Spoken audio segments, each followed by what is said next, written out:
기도드리겠습니다. 좋은 일이 오시며 영원히 보고 살아계신 하나님의 우리 풍요체가 되시며 반식이 되신 하나님을 찬양합니다. 하나님은 오직 유일하신 하나님을 믿습니다. 오늘도 거룩한 주님 앞에 나와 예배하게 하시니 감사드립니다. 주님을 절망하지 않고 세상을 통하여 살았습니다. 주여 불쌍히 이끌어 주옵소서. 주님을 더욱 사랑할 수 있도록 신실한 주의 자녀가 될 수 있도록 도와주세요. 오늘 성경표지가 있사오는데 다들 성장할 수 있도록 도와주시고 우리 목사님 튼튼한 한국생 교회 대표가 되도록 양육관의 건강 바라옵니다. 한국생 교회 가족들 또한 건강하고 즐겁게 교회의 전당에 올 수 있도록 바라옵고 이 모든 말씀 우리 주 예수 그리스도 이름으로 기도드렸습니다.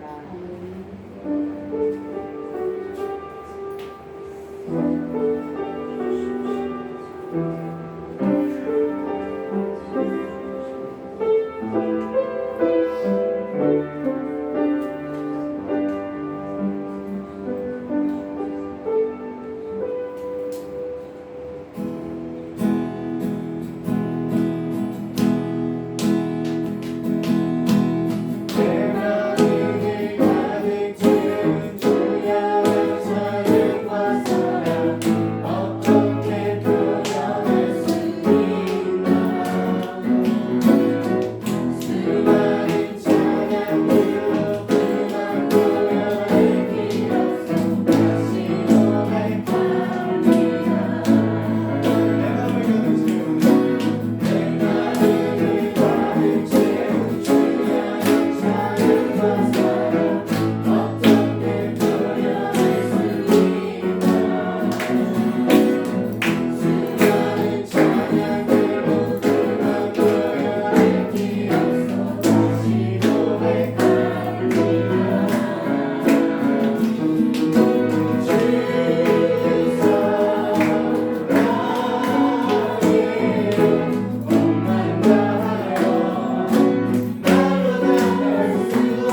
하나님을 위해 살아갈 수 있는 우리 행복성 성도들 되게 해달라고 이 시간 다 같이 기도해 주시고, 또 우리 군복무 중에 있는 청년들 있습니다.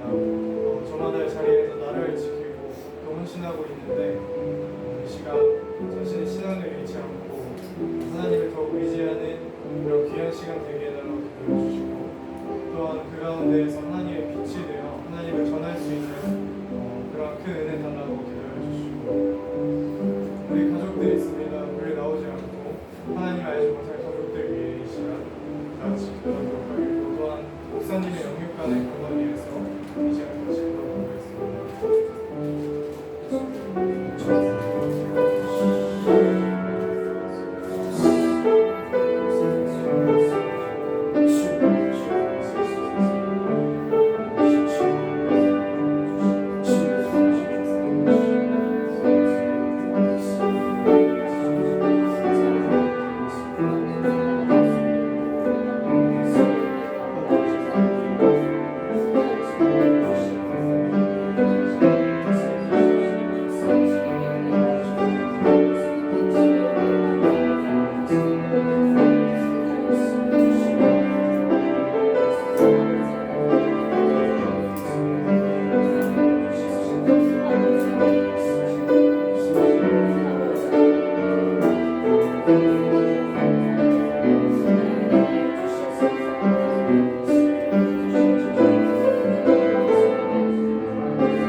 우리가 삶을 살아가면서 계속 느끼는 것은 이 세상에 대한 소망이 점점 줄어들고 사라진다는 겁니다. 어찌 보면 이건 너무나 당연한 겁니다. 특별히 우리는 그리스도인입니다. 그리스도인들은 세상의 소망을 두는 게 아니라 천국의 하늘나라의 영원한 곳에 소망을 두는 존재들이 그리스도인이기 때문에 그렇습니다. 그래서 어떻게 보면 우리가 살아가면서 세상의 것들이 자꾸 우리로부터 떨어지는 것을 우리가 느끼게 되고 또 그에 대한 갈등이 있는 줄로 압니다. 하나님, 지극히 당연한 현상입니다. 이 당연한 현상을 아쉬워하지 않고 우리가 감사함으로 받아들이며 하나님을 온전히 바라보고 사모할 수 있는 우리 성도들에게 축복하여 주옵소서. 이 시간도 예배의 자리에 오게 하셔서 감사합니다. 이 소중한 너무나 귀한 예배의 자리입니다. 이 자리 1시간밖에 안 되지만 이 자리에 있지 못하면 결국 나호자가 될 수밖에 없는 우리는 연약한 인간들입니다. 하나님, 목숨 걸고 이 자리를 소중히 여기고 지킬 수 있는 믿음의 자녀들 되게 하여 주옵소서. 이 시간도 기도드리고 또 헌금드립니다. 하나님, 이 귀한 헌금입니다. 하나님, 이 마음 받아주시고 더 좋은 것들로 채워 주옵소서. 예수님의 이름으로 기도합니다. 아멘.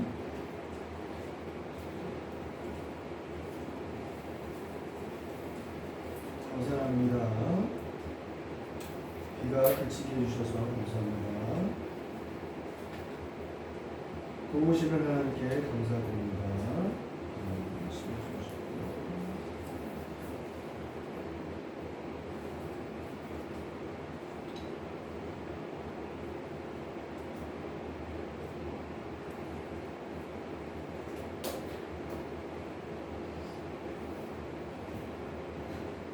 뭐라고 쓰는 거지? 학기 동안? 학기 중? 아무튼 학기 학기 동안이겠지? 학기 동안 공부 시간 보내게 해주신 감사합니다. 내가 한글을 잘 못 읽나 봐. 많은 비 가운데 보호해 주신 감사합니다. 여러분도 건강히 지나게 하옵소서. 수고하셨고요. 섬김의 교제가 있는 사람이 있으면 감사합니다. 수고하셨고요. 사랑을 많이 받고 사는 삶 주시네 감사합니다. 수고하셨고요. 비가 많이 왔는데 침수 피해가 주위에 없어 감사합니다. 수고하셨습니다.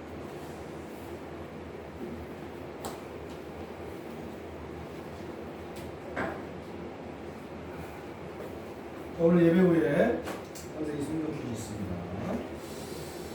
자, 신약에서 23장 다들 읽으셨습니까? 네, 다들 읽으신 것 같아. 오자마자 성경 보는 사람들이 여러 명 보이는 것 같으니까 좀 준비를 하신 것 같아요.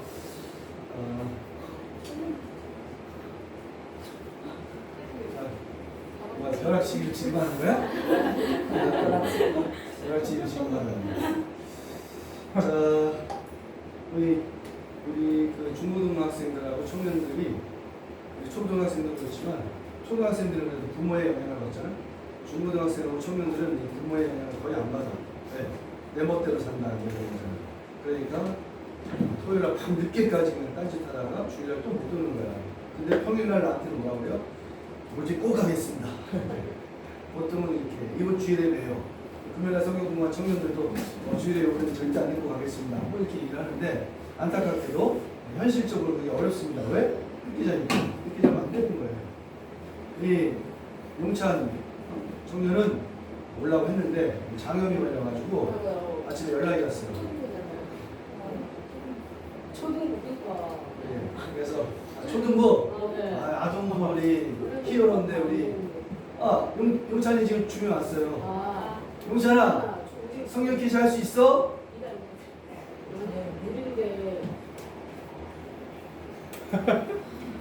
정말로? 할 수 있어? 뭐라고? 보는 것만 한다고? 진짜 그만 때리고. 네가 여기서 소리치고 맞히면 돼. 여기 참고로 너 오늘 청년부야. 청년부에서 하는 거야. 아동부로 안 가.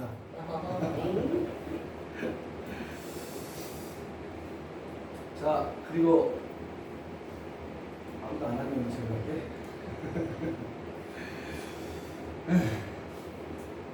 시험에 들어가지 마옵시며 가만하게 걸어서서. 네. 자, 여름 수련회 8월 11일부터 13일. 그래서 다음 주 예배 후에 수련회 계획이 2주밖에 안 남았기 때문에 다음 주 예배 후에 수련회 계획에 대해서 서로 나누도록 하겠습니다. 여기 있는 사람 수련회 다 가지요? 네. 강씨 집안 강현주, 강신유, 강신유, 강현주, 가자. 서윤이도 시간 됐다며. 엄마랑 싸워서 이겼다며. 서윤이 언니 동생.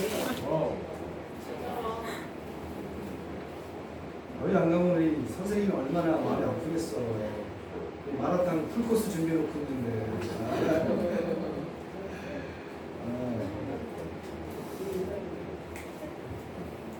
자, 이번 암송구절 했던 겁니다. 시작. 너희 시손을 하늘에 있는 자, 너희로부터 원하는 자, 곧 주 예수 그리스도를 기다리노니.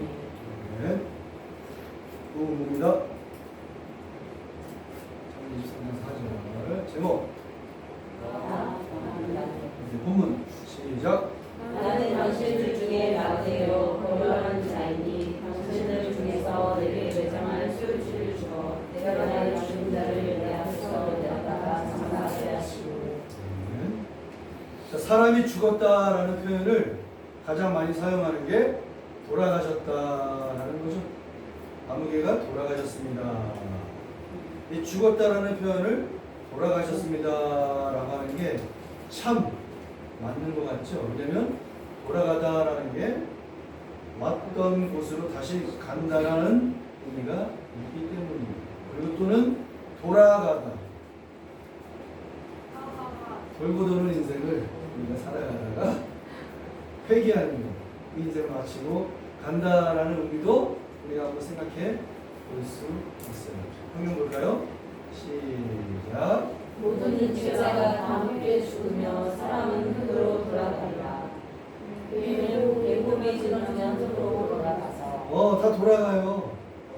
흙으로 돌아갑니다. 또 시작. 흙은 여전히 땅으로 돌아가고 영원한 것을 주신 하나님께로 돌아가기 전에 기억하라. 그래서 이제 내가 너희와 함께 조금 더 있다가 나를 부르신 이에게로 돌아오라고 한다. 네. 우리 육신은 죽어서 흙으로 돌아갑니다. 그래서 우리가 사람이 죽은 다음에 화장도 하는 거예요. 어차피 흙으로 돌아가니까 다 태워가지고 가루만 남기고 그렇게 하는 거죠.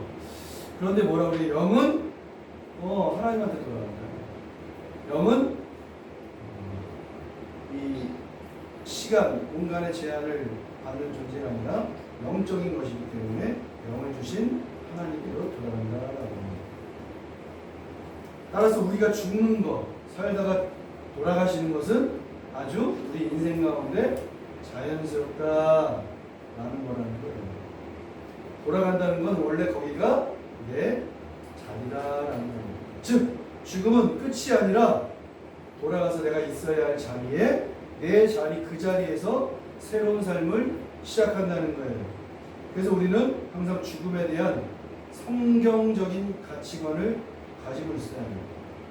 내가 사랑하고 아끼는 엄마가 또는 아빠가 돌아가시더라도 그게 끝이 아니다. 내 사랑하는 자식이 나보다 먼저 죽더라도 그것은 끝이 아니다.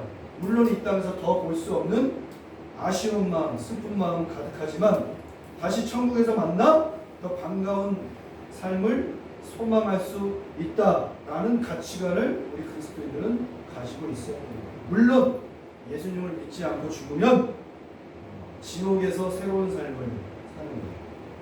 그러나 예수님을 믿고 죽으면 천국에서 새로운 삶을 사는 거예요. 아브라함이 자기 아내 사라를 사랑했어요. 근데 아내가 127세에 죽었어요. 그래서 너무 가슴이 아팠어요. 그러나 슬프고 애통했지만 그것으로 아브라함이 평생 남은 인생을 175세 죽을 때까지 괴로워하지는 않았어요. 왜냐하면 아브라함에게는 두 가지가 있었기 때문에. 그 한 가지는 바로 부활 신앙입니다. 어떤 분이 해석하기를 이 말씀 시작. 시신 앞에서 일어나 나와서 햇빛에게 말하기를 이 시신 앞에서 일어난다라는 의미를 그 죽은 사라의 얼굴 위에서, 이게 얼굴이면 얼굴 위에서 일어난다라는 것으로 이것이 의미하는 게 고대인들은 사람이 죽으면 그 죽은 자의 얼굴과 산 자의 얼굴을 맞대으로 말미암아 부활, 즉 죽은 자의 삶을 믿고 있었다라는 거예요. 그래서 우리가 알고 있듯이 사르밧 과부 알죠? 엘리야 시대. 그때 엘리야 선지자가 사르밧 과부의 아들이 죽었을 때 이러한 행위를 합니다. 시작. 그 아들이 죽게 하셨나이까 그 아이 위에 몸을 세워서 엎드리고 여호와께 부르짖어 이르되 내 하나님 여호와여 원하건대 이 아이는 우리 배에 돌아오게 하옵소서 하니 여호와께서 엘리야의 소리를 들으심으로 그 아이의 눈이 몸으로 걸어서 살아났습니다. 이 전에 읽은 그 3절 아브라함이 사라 시신 위에서 일어난다는 것 똑같죠? 21절 보면 아이 위에 죽은 아이 위에 몸을 펴서 엎드렸다가 일어나면서 이 죽은 자의 살아남을 바라보는 건데 이거 특수한 경우라서 정말 그때 사르밧 과부의 죽은 아이가 살아난 거예요. 이게 엘리야 선지자 시대에 있던 건데 이 제자인 엘리사 시대에 수냄 여인이 있었는데 이때 똑같은 일이 일어납니다. 시작. 엘리사가 집에 들어가니 아이가 죽었는데 자기의 참여에 눕혔는지라 들어가서는 문을 닫으니 두 사람들이라 엘리사가 여호와께 기도하고 아이를 올라엎드려 자기 입을 그의 입에 자기 눈을 그의 눈에 자기 손을 그의 손에 대고 그의 몸에 엎드리니 아이가 차차 따뜻하더라. 같은 얘기하고 있는 거죠. 그리고 깜짝 놀라겠지만 신약 성경에도 있습니다. 시작. 누구나 청년이 창에 걸터 앉아있다가 깊이 졸더니 아버지의 하늘을 거울에 안에 졸음을 잃지 못하여 상층에서 떨어지고는 일평분이 죽었는지라. 아버지 내려가서 그의 엎드려 그의 물랑고 말하되 떠들지 말라 생명이 그에게 있다 하고. 대단하죠? 설교를 얼마나 못했으면 바울이 설교를 듣다가 졸아가지고 풀어져 죽었어. 목사님이 이 정도면 바울보다 낫네? 둘 다 죽은 사람이 없어 아직까지. 근데 그 죽은 자 위에 그 위에 10절 보면 그 위에 그대로 엎드린 거예요. 그래서 그가 다시 살아납니다. 이런 표현들이 고대인들에게 있어서 부활을 믿었기 때문에 행하는 행동이었다는 거예요. 그래서 죽은 아내 사라의 얼굴 위에서 일어남으로 말미암아 뭐예요? 이 사라의 죽음은 이게 끝이 아니다. 부활이 있다 라는 것을 믿음으로 우리 아브라함이 선포하는 거예요. 그래서 지금은 당장 슬프지만 그 슬픔은 영원하지 않다는 겁니다. 다른 하나는 뭐냐면 오늘 본문에서 우리가 읽었는데 설교 제목인데 아브라함은 나의 삶, 자신의 삶이 무슨 삶? 나그네의 삶임을 말하고 있다는 겁니다. 나그네의 일반적인 뜻이 뭐냐면 자기 고향을 떠나 다른 곳에 잠시 머물다가 또 떠돌다가 돌아가시고 이런 사람들을 얘기하는 거예요. 자기 고향을 떠나 다른 곳에 머물고 떠돈다. 어떻게 보면 이 말은 아브라함에게 해당되지 않는 것처럼 보여요. 왜냐하면 하나님이 아브라함에게 약속을 하셨는데 아브라함이 그 돌아다니는 그 땅을 어떻게 한다고 했어요? 아브라함과 그 자손에게 주겠다라고 했죠. 그렇다면 이 말씀을 근거로 해서 여호수아가 가나안에 입성하면서 그 땅을 다 점령했잖아요. 그것처럼 아브라함이 지금 자기가 돌아다니는 이 땅을 점령해서 자기 땅 삼으면 돼. 뭐 다 내 땅이야 이제. 그래야 나중에 자기 죽을 때 자기 자식들에게 유산으로 넘겨주면 쉽게 하나님의 약속이 성취될 수 있는 건데 아브라함은 그렇게 안 살았어요. 자기가 돌아다니는 그 땅을 하나님 주신다고 했음에도 불구하고 자기는 뭐다? 나는 나그네요 라고 하는 거예요. 아브라함이 힘이 없었습니까 여러분? 아브라함이 엄청 강력한 권력자였어요. 힘이 있었어요. 왜냐하면 소돔과 동방의 4개국 연합군, 이 소돔과 고모라 일대의 5개국 연합군이 싸워가지고 5개국 연합군이 4개국 연합군한테 졌죠. 근데 집에 키우던 318명을 데리고 추격해서 이 4개국 연합군을 이겼죠. 그럼 얼마나 세다는 얘기야. 그 동네에서 제일 세다는 얘기야. 그 동네 5개국 연합군을 이긴 4개국 연합군을 이겼어. 그럼 얼마나 센 거야. 그러니까 이 아브라함은 힘이 있었어. 힘이 있었어. 전투력이 SS++++이야. 그래서 가나안 땅, 회쪽 속에 있는 지역을 이 힘으로, 파워로 점령하는 건 절대 어렵지 않아요. 근데 아브라함은 힘으로 소유하지 않습니다. 왜요? 나는 나그네니까. 나그네라는 정체성이 있었기 때문에 내가 가진 힘으로 빼앗을 이유가 없는 거예요. 그게 나그네예요. 아브라함에게 하나님이 주시겠다고 한 가나안 땅에 대한 것은 중의적 의미가 있는 거예요. 이 가시적으로 볼 때는 후손들이 거하는 땅. 그러나 진짜 하나님이 주시고자 하는 땅은 이 그림자인 가나안 땅이 아니라 영원한 본향 하늘나라라는 겁니다. 만약에 하늘나라를 바라보지 않는다면 이 아브라함은 자기가 가진 힘으로 이 땅을 취해야지. 다 빼앗아 버려야지. 근데 아브라함은 그러지 않았어요. 그리고 나는 거주하는 거주민이고 지나가는 나그네일 뿐입니다 라고 하는 거예요. 영원히 거할 땅, 그 땅을 바라봤기 때문이에요. 그 증거가 성경에 나옵니다. 시작. 믿음으로 아브라함은 이방의 땅에 있는 것 같이 약속의 땅에 거류하여 동일한 약속을 이루어 함께 하는 이상이 야곱과 더불어 장막에 거하였으니 이는 그가 하나님이 계획하시고 지으실 터가 하나님이 계획하시고 지으실 터가 있는 성을 바랐습니다. 그렇게 해서 시작.